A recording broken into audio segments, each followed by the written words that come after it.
사무엘하 11장부터 이제 다윗이 밧세바 사건을 일으킵니다.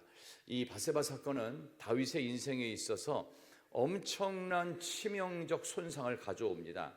왜냐하면 그것이 참으로 놀랍게도 모든 것을 가졌을 때입니다. 모든 것이 있을 때입니다.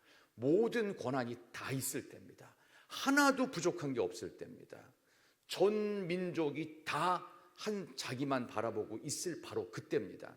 그래서 눈빛 하나, 손짓 하나, 그리고 말 하나가 모든 것의 결론이 됐던 모든 것을 가졌을 때 그가 한순간에 무너집니다. 우리의 인생도 얼마든지 그럴 수가 있어요. 그렇기 때문에 우리는 지난 사무엘하 11장의 밧세바 사건을 통해서 가장 중요한 두 가지를 기억만 하시면 되는데, 첫 번째, 다 잃었다고 생각하면 실망을 멈춰야 돼요. 우리 다 잃었으면 실망하잖아요. 절망하고 없으니까 슬프고 우울하고. 근데 그거를 멈추는 겁니다. 이게 영적인 메시지예요. 또 하나, 모든 것이 있다고 생각할 때는 그만해야 될 게 있어요. 교만을 멈춰야 돼요. 근데 이게 잘 되나요? 잘 안 되죠. 거꾸로 살기를 우리는 실천해야 되는데 거꾸로 사라지지가 않습니다. 그러니까 영적인 삶은 우리가 일반적으로 많은 사람들이 박수치고 인기 끄는 자리는 아닙니다. 오히려 찾는 이가 좁고 그 길이 협착하여 좁은 길이고 좁은 문입니다. 그러니까 우리는 천국 백성이지만 이 세상을 살아갈 때 여긴 천국이 아니에요. 이 세상 속에서 천국 백성으로서 하나님의 나라를 만들어가고 건설해야 될 책임, 그래서 교회를 세우고 하나님 나라 확장할 책임이 있기 때문에 어찌 보면 슬퍼하고 있을 때 오히려 소망을 노래할 수 있어야 되고, 기뻐하고 잔치가 있을 때도 오히려 더 겸손하게 하나님만을 높일 수 있는, 숨을 수 있는 은혜가 여러분께 있기를 진심으로 소망합니다. 자, 이제 그런 사건 이후로 이게 끝이 아니었어요. 여기에 대한 책임감은 어마어마하게 따라왔습니다. 오늘 12장에서 드디어 최고의 리더였던 다윗이 한순간에 모든 게 무너집니다. 모든 게 무너지는 그 과정을 통해 하나님은 우리에게 도대체 무슨 메시지를 주시려고 하는 것일까라는 것입니다.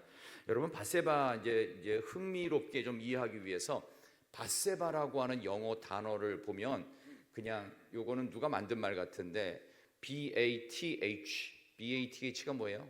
bath니까 목욕탕이잖아요. 그죠? 목욕한다. 그 다음에 SHE, 그러니까 bath, 쇠할 때 SHE, 목욕탕에서 있는 그녀를 BA, 맨 마지막 밧세바니까 BA, 목욕탕에 있는 그녀를 봐라. 그런 식으로 이제 누군가 이렇게 번역을 했던데, 보지 말아야 될 거를 보는 것이 범죄의 시작이다. 봐야 될 거를 안 보는 것도 범죄의 시작이에요. 우리 그런 의미에서 오늘 그 이후에 어떤 무너짐이 있었고, 이 무너짐을 통해 다윗은 무너짐과 동시에 또 우리가 무너지고 깨짐과 동시에 우리가 늘 아는 자기를 부인하고 자기 십자가를 지는 걸 통해 우리가 사라지지 않아요. 우리가 회복되고 반드시 변화되어 위대하게 쓰임받는 겁니다.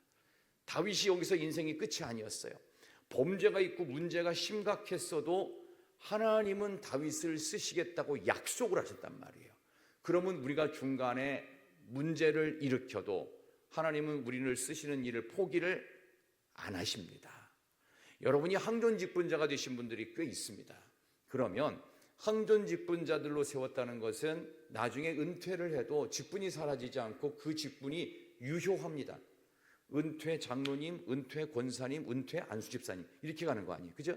그러니까 이걸 이 항존직을 왜 주는 거냐? 하나님 나라 가는 그날까지 모범적 그리스도인이 되라는 뜻이에요. 그러니까 나는 이제 은퇴했으니까 신앙도 은퇴하고 교회도 옮기고 이러는 게 아니에요. 은퇴를 했으면 은퇴 이후에 하나님 앞에 갈 때까지 흰머리를 훈장 삼아서 믿음 생활을 더 잘해야 돼요. 모든 것을 가져봤고 모든 것을 누려봤고 했던 다윗의 모습 속에서 우리는 그의 말년의 모습이 얼마나 힘든지, 그럼에도 불구하고 하나님은 다윗을 쓰는 일을 포기하지 않으십니다. 망가져버린 그의 인생도 하나님이 붙드셔서 위대하게 쓰임 받습니다. 그렇다면 우리도 하나님께서 바꾸셔서 위대하게 쓰임 받게 될 줄로 믿습니다. 자, 그런 점에서 오늘 이 본문의 말씀 1절 한번 다시 보겠습니다. 이런 전제로 12장 1절 한번 다시 한번 다 같이 12장 1절 여러분의 성경으로 보셔도 좋겠어요. 12장 1절 여호와께서 시작 가서 그에게 이르되 한 성읍에 두 사람이 있는데 한 사람은 부유하고 한 사람은 가난하니 아멘.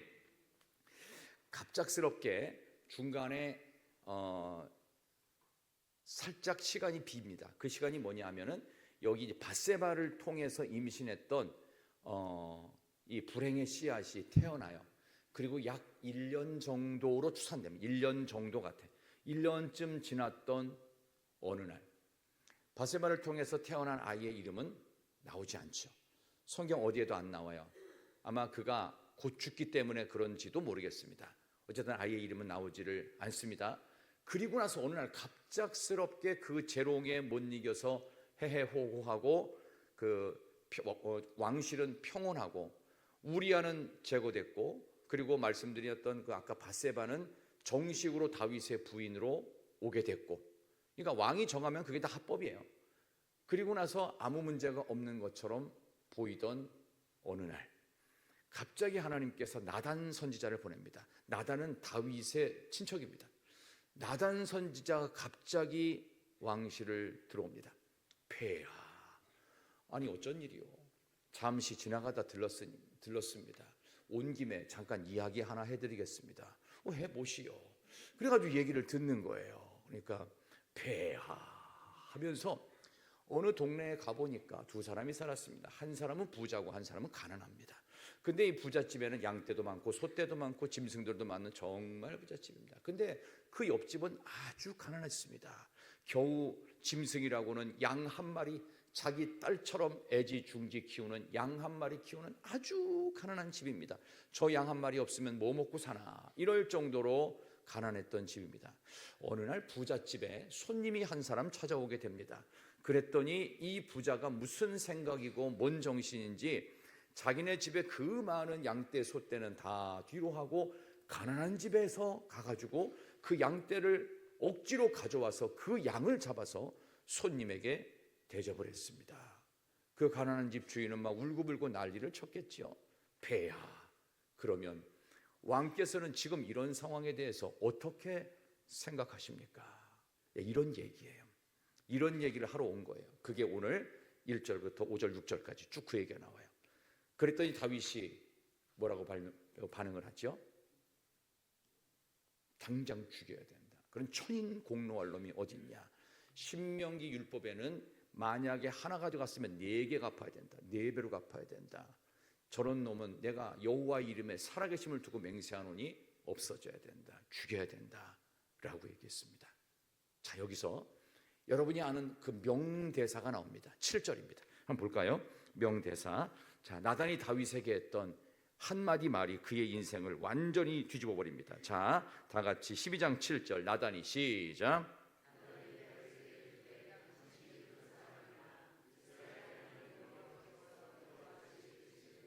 내가 너를 이스라엘의 왕으로 기름 붓기 위하여 너를 사울의 손에서 구원하고 아멘. 당신이 그 사람입니다. 다윗은 아무 말도 할 수가 없었어요. 그 사람이 어떤 사람이에요? 죽어 마땅한 사람이에요. 지금 당장 죽여야 될 사람이에요. 그게 누구라는 거예요? 바로 당신입니다. 이 다윗이 또 근데 위대한 게 뭐냐면 역시 하나님께서 약속하고 쓰겠다고 하는 사람은 반응이 달라요. 반응이. 그래서 우리가 하나님 앞에서 정말 쓰임받기를 원하면 나에게 일어나는 어떤 일이더라도요, 반응이 좋으면 괜찮아요. 근데 반응이 안 좋잖아요. 그러니까 좋은 사람과 나쁜 사람, 그러니까 하나님 보시기에 좋은 사람과 하나님 보시기에 나쁜 사람의 기준은 딱 하나예요. 우리에게 주어진 삶의 현실에 대해서 좋은 반응을 보이는 사람은 하나님이 좋게 보는 사람이에요. 근데 나쁜 반응을 보이는 사람은 하나님 보기에 나쁜 사람이에요. 여러분 어떠십니까? 여러분에게 좀 힘든 일이 있을 때, 뭐 좋은 일이 있을 때는 다 좋지만 힘들고 어려운 일이 있을 때, 풍파가 있을 때 나한테는 왜 이런 일이 벌어졌을까? 왜 우리 집안은 왜 금수저가 아닐까? 뭐 이런 생각도 해보고, 나는 왜 몸이 약할까도 생각해보고, 나는 왜 아무리 노력해도 안 될까? 뭐 이런 거. 다른 사람들은 다 가졌는데 나는 왜 아무리 노력해도 뭔가 얻질 못할까? 나는 왜 아무리 노력해도 성공하지 못할까? 왜 시험에서 안 될까? 뭐 이런 거. 왜 진급이 안 될까? 왜 아무리 애쓰고 노력해도 연봉이 안 올라갈까? 뭐 이런 거. 우리의 삶에서 겉으로 보여지는 모든 삶의 성적표들, 좋은 점수가 안 나오는 그런 인생을 바라볼 때 여러분의 반응은 어떻습니까? 좋은 쪽입니까? 아니면은 아우성치면서 짜증 섞인 쪽으로 가십니까? 진심으로 어느 쪽이에요? 그래도 하나님이 뭔가를 해주시겠지 하면서 하나님께 감사하면서 이렇게 가요? 아니면은 왜 나한테만 이런 일이 있을까? 특히 자식 문제, 특히 자식 문제 어떠세요? 기대가, 하나님을 향한 기대가 더 많아요? 아니면 뭔가 마음에 서운한 마음이 더 많아요? 솔직히 여러분 스스로 답이 있을 겁니다. 이때 반응을 잘해야 돼요. 근데 다윗은 반응을 잘했습니다.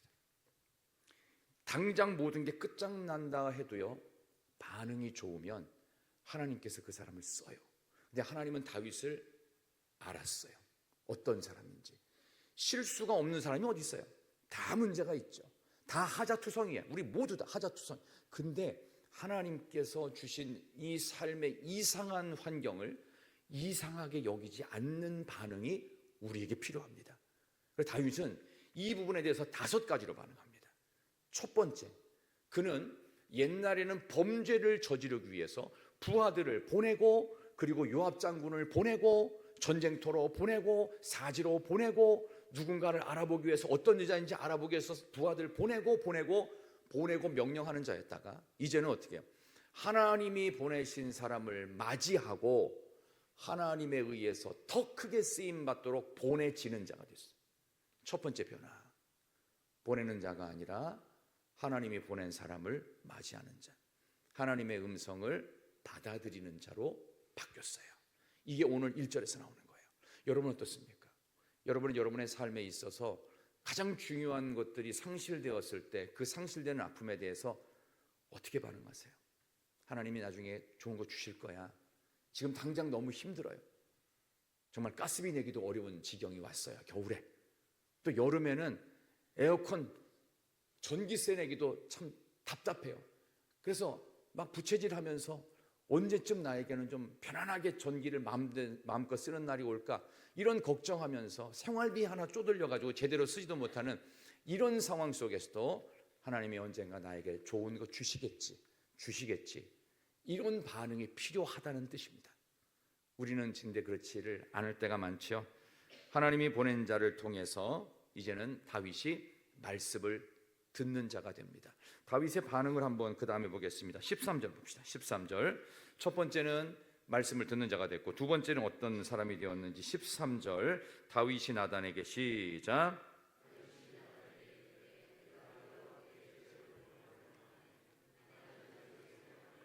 여호와께서 당신의 죄를 사하셨나니 당신이 죽지 아니하려니와. 아멘. 첫 번째는 이제 말씀을 진심으로 듣는 자가 됐어요. 근데 여러분, 첫 번째가 이게 중요한 게, 말씀이 이렇게 선포가 되고, 뭐 한국 사회 뭐 설교의 홍수 뭐 사회라고도 하고 막 그러는데, 말씀이 들리려면 어떻게 되는 줄 아세요? 다윗이 한 3000년 전쯤에 일으켰던 이 범죄가 이 사람의 문제가 아니라 나도 그럴 수 있겠구나 하면서 뜨끔할 때, 그때 말씀이 들어와요. 이거 나하고 상관없는 얘기야. 이 이야기가 나의 이야기라고 인정되는 순간부터 말씀이 들어와요. 그 전까지는요, 아무리 해도 말씀 안 들어갑니다. 이게 지금 나에게 하는, 바로 나 자신 한 사람만을 위한 설교구나, 나 하나를 위해서 저 설교가 준비됐구나라고 내가 인정을 해야 드디어 말씀이 들어온다고요. 그래서 우리에게 하나님은 똑같이 매번 말씀을 들을 때마다 말씀하시는 것이, 당신이 바로 그 사람이라. 지금 이 설교 바로 네가 들어야 돼. 나 하나를 위한 설교가 이거였구나. 그렇게 인정돼야 드디어 말씀이 들어와요. 그 전까지는 그냥 뭐 재밌는 이야기, 뭐 눈물 나는 감동적인 스토리, 뭐 이런 정도였다가 나에게 심각하게 들어오면서 내 심령을 막 뒤흔들어요. 천국이 침노하면서 이 천국의 침노의 은혜의 물결이 내 삶의 모든 것들을 다 막 새롭게 막 흔들기 시작합니다. 그래야 되는 거예요. 그래야 돼. 여러분들 예를 들어서 누군가로부터 이렇게 좀 기분 나쁜 소리를 들었다고 해보세요. 그러면은 기분이 어때요? 나는 괜찮아. 이래요? 아니면 저거를 내가 언젠가는 복수하리라. 어느 쪽이에요? 언젠가는 복수하리라고 생각하시는 분 왼쪽 네 번째 발가락 흔들어 봐요. 뭐 아무도 안 흔드는 것 같긴 한데 그렇지 않나요? 예를 들어서 뺨을 한 대 맞았어요. 그럼 여러분들은 어떻게 해요? 뺨 한 대만 딱 때리고 끝나요? 얼굴을 뭉개놓죠. 그렇죠. 우리는 그 모양밖에 안 돼요, 수준이. 그러니까 지금 이 다윗의 문제가 내 문제는 아니라고 생각하면 설교는 안 들어오게 돼 있어요. 은혜를 못 받아요. 근데 다윗은 본인의 문제였고 그런 인정을 합니다. 그리고 다시금 회복의 시작점이 됩니다. 말씀이 들려질 때, 어느 날 내가 말씀을 듣는데 평소엔 잘 안 들리다가 어떤 주일, 어떤 집회 때, 어떤 상황에서 말씀이 들려. 그러면 하나님이 나를 위대하게 쓰시겠구나. 그거예요. 아멘하여 하나님께 영광 돌릴지어다. 하나님께서 말씀이 막 마음에 들어올 때 하나님이 나를 쓰시겠구나. 내가 변화되는 거구나. 내가 회복되는 거구나. 두 번째는요, 나의 잘못을 시인하는 거예요. 자기의 잘못을 시인하는 자. 첫 번째, 말씀을 듣는 자. 두 번째는 변화되는 게 자기의 잘못을 시인하는 자가 됩니다. 우리도 그렇습니다. 두 번째 기도를 할 때마다 제가 늘 고민이 됐던 부분이 내가 뭔 잘못을 했길래 자꾸 회개 기도를 해야 되나. 그래서 제가 명답을 말씀드렸죠. 말씀대로 순종하지 않았던 것이 하나라도 있다면 우리는 계속 회개를 해야 됩니다. 왜? 그렇게 해야 정신에도 차리죠. 지금 이 얘기가 남의 얘기가 아니라 나에게 하시는 말씀. 그랬기 때문에 나는 말씀대로 순종하며 살기 대단히 어려운 존재입니다. 그렇잖아요. 그렇기 때문에 우리는 하나님 말씀을 제대로 순종하지 못한 불순종의 사람입니다. 불순종한 나를 불쌍히 여겨 주시옵소서. 하나님이 불쌍히 여겨 주시지 않으시면 나는 막 삽니다. 막 살지 않도록 나를 불쌍히 여겨 주시고 나의 부족함과 실수를 깨닫게 하시고 더 이상 악해지거나 범죄하지 않게 해 주옵소서. 그런 기도가 여러분께 있기를 바랍니다. 그가 세 번째 변화가 되는 게 첫 번째는 말씀을 듣게 됐고 두 번째는 회개했고요. 세 번째는 16절입니다. 16절 여러분의 성경으로 봅니다. 자, 16절 다윗이 그 아이를 위하여 자, 16절 다윗이 시작.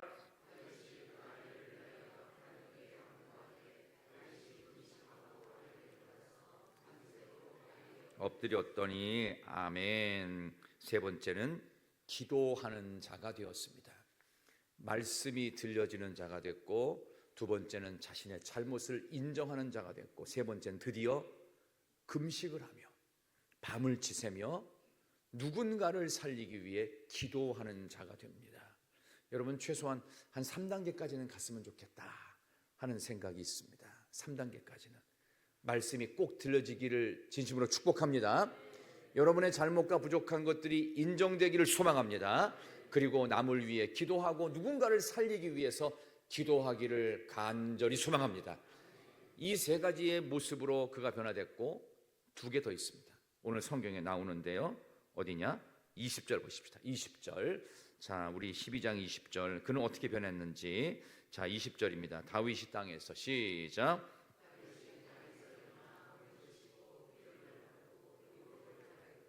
여호와의 전에 들어가서 경배하고 왕궁으로 돌아와 명령하여 음식을 그 앞에 차리게 하고 먹은지라. 아멘.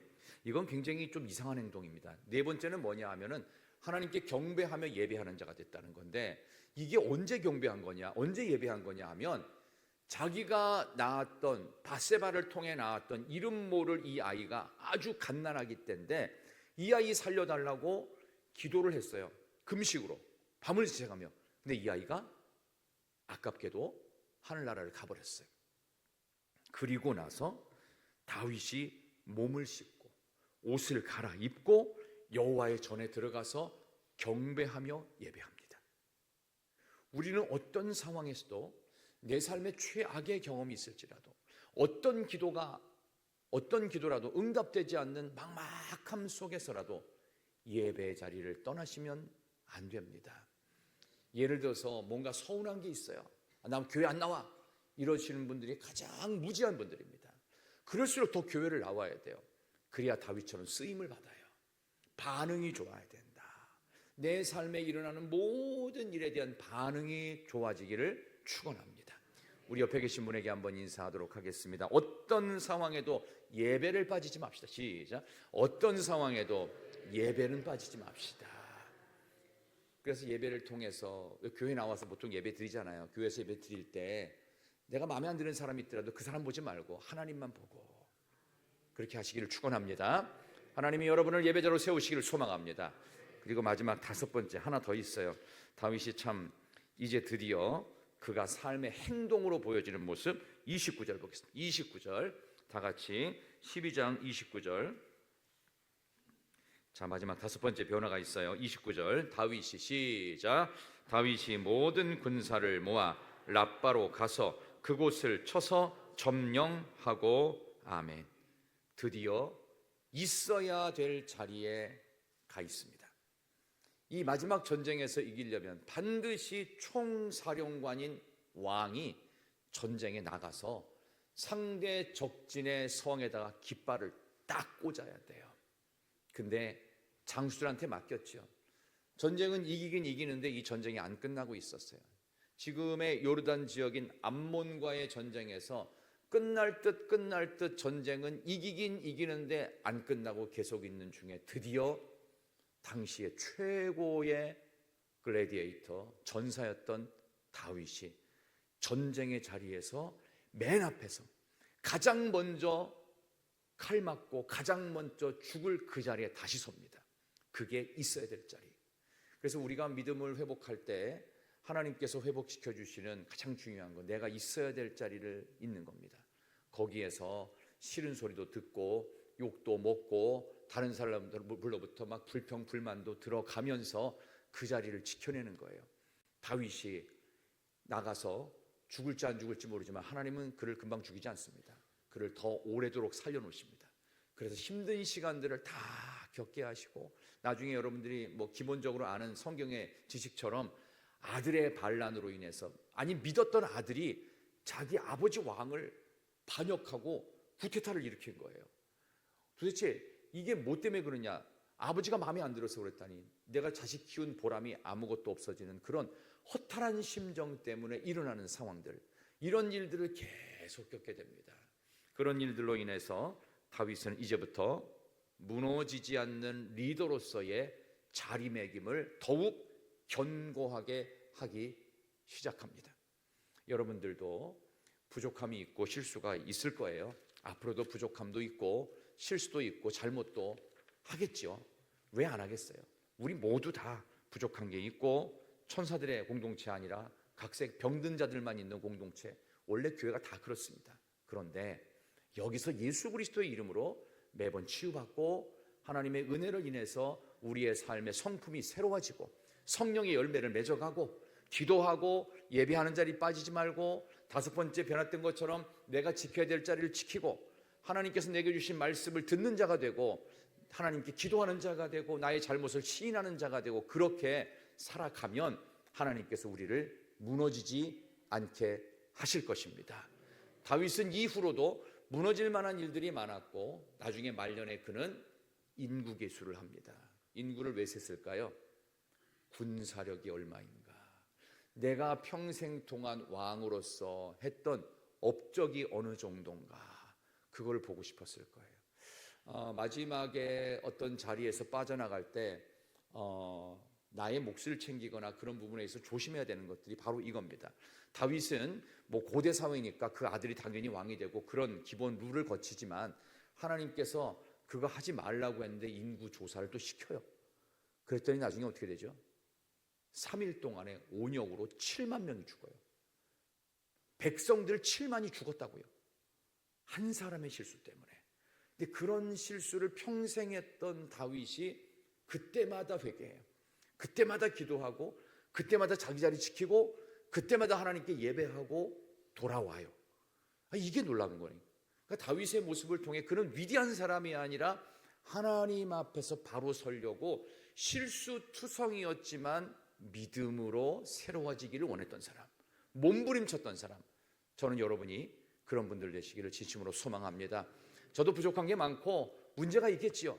여러분들이 저를 위해서 기도해 주시고 저도 여러분을 위해 기도할 때마다 하나님 부족하지만 새롭게 해주실 줄로 믿습니다.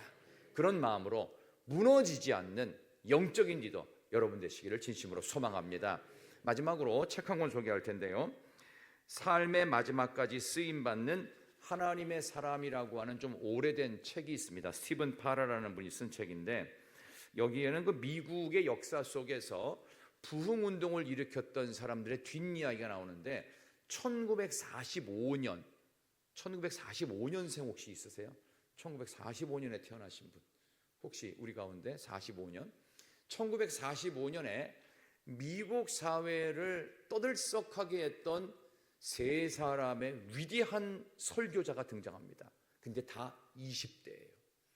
1945년에 20대 시절을 보냈으니까 지금 이분들은 다 돌아가셨죠, 그죠? 그러니까 아마 1920년대에 태어나셨던 분들인 것 같은데, 1945년에 미국 사회를 떠들썩하게 했던 20대 명설교자 세 사람이 있었습니다. 이 명설교자 세 사람이 워낙 미국 사회에 강력한 영향력을 미치는 스피커였기 때문에, 하나님 말씀을 전하는 사람들이었기 때문에 이분들의 10년 후를 누군가가 추적을 하고 조사를 했습니다. 이분의 1년 후, 2년 후, 3년 후가 어떤 모습으로 가는지. 그 가운데 첫 번째가 바로 그 존 템플턴이라는 사람인데, 이 템플턴이라는 사람은 10년 뒤가 됐는데 10년 전에는 위대한 설교자였어요. 근데 이 사람이 10년 후가 지나서 30대가 됐을 때 그는 신앙에서 완전히 멀어져 가지고요, 페인처럼 어디로 갔는지 모르고 대중의 기억에서 잊혀져 버립니다. 그 다음에 또 하나가 있었어요. 존 클리포드라는 사람인데, 이 사람도 20대 1945년 위대한 설교자였어요. 엄청난 사람이었어요. 그런데 10년 지나 30대 되니까 가족을 버려둔 채 방탕한 생활을 하면서 전전긍긍하다가 어느 여관 구석에서 숨진 채 발견됐습니다. 그리고 맨 마지막, 지금 제가 이 말을 하려고 하는 겁니다. 세 번째 사람이 누구냐? 이름 들으시면 알 겁니다. 빌리 그레함입니다. 빌리 그레함은 그때 이후로도 70년에서 80년 더 살면서 몇 년 전에 돌아가셨죠. 빌리 그레함 목사님은 전 세계를 다니며 수십억 명에게 복음을 증거했던 위대하게 쓰임받는 사람으로 남았습니다. 제가 오늘 이 말씀을 여러분께 드리는 이유는 딱 한 가지입니다. 우리의 인생 가운데 주님을 만나고 그 뜨거운 열정은 점점점 활성화되어지고 다시 한번 불타오르면 예수 그리스도의 십자가와 그 은혜만 붙잡고 변화되는 인생, 말씀 듣고 기도하고 하나님 안에서 내가 있어야 될 자리를 지키면서 믿음으로 승리하시는 분들입니까? 아니면 이것저것 핑계대며 나는 이것 때문에 실망하고 저것 때문에 서운하고 이런 식으로 온갖 것들을 핑계를 대면서 점점점 쇠퇴하는 인생입니까? 여러분 어느 쪽인가요? 아무쪼록 저는 여러분께 강력하게 선포합니다. 지금 이 예배실에 앉아있는 여러분들 모두가 단 한 사람도 빠짐없이 주님의 백성으로서 끝까지 쓰임 받을 수 있도록 무너지지 않는 영적 리더로 여러분 모두가 그 한 사람에 들어갈 수 있기를 진심으로 축원합니다. 하나님이 여러분들을 쓰실 것입니다. 쓰시기 때문에 여러분들은 반드시 변화되어야 됩니다. 다윗은 완전히 변화될 수 없는 폐인의 지경에 이르렀지만 그는 변했습니다. 말씀을 듣고 수용했습니다. 그리고 두 번째 뭐 했죠? 그는 하나님 앞에서 기도했습니다. 그리고 그는 자기 자신의 잘못을 인정했습니다. 그리고 그는 하나님께 어떤 상황에서도 예배를 포기하지 않았고, 그는 자기가 있어야 될 욕먹고 가장 크게 희생되고 죽을지도 모르는 전쟁의 맨 선봉에 서게 됩니다. 전쟁의 맨 앞에 서면 언제 죽을지 모르잖아요. 혹시 6.25 한국 전쟁을 직접 간접적으로 경험해 보신 어르신들이 있다면, 피난살이를 혹시 해보신 어르신들이 있다면 기억하실 것입니다. 그때 총알을 피하기 위해서 얼마나 많은 시간 고통을 감내하고 이산가족이 되는 것을 방불하면서 걸음아 나 살려라 피난 오고 피난했는지. 전쟁은 그렇게 무서운 것입니다. 내가 죽든지 적이 죽든지 둘 중에 하나입니다. 그렇다면 전쟁의 맨 선봉에 섰던 다윗의 심정은 뭘까요? 이 전쟁에서 내가 죽어도 좋습니다. 그렇지만 금방 안 죽습니다. 오래도록 살아야 돼요. 그래서 변화돼요. 하나님께 쓰임받는, 무너지지 않는 영적인 리더 여러분 모두가 되시기를 진심으로 축원합니다. 전능하신 우리의 하나님께서 우리를 지키고 계시고, 그 하나님께서 실수와 문제가 많음에도 불구하고 다윗도 위대하게 쓰셨는데 우리는 더 위대하게 써주시기를 기대하면서 무너지지 않는 영적인 리더로서 여러분의 삶의 자리를 잘 버텨내는 믿음의 사람들 우리 모두가 되기를 진심으로 축원합니다.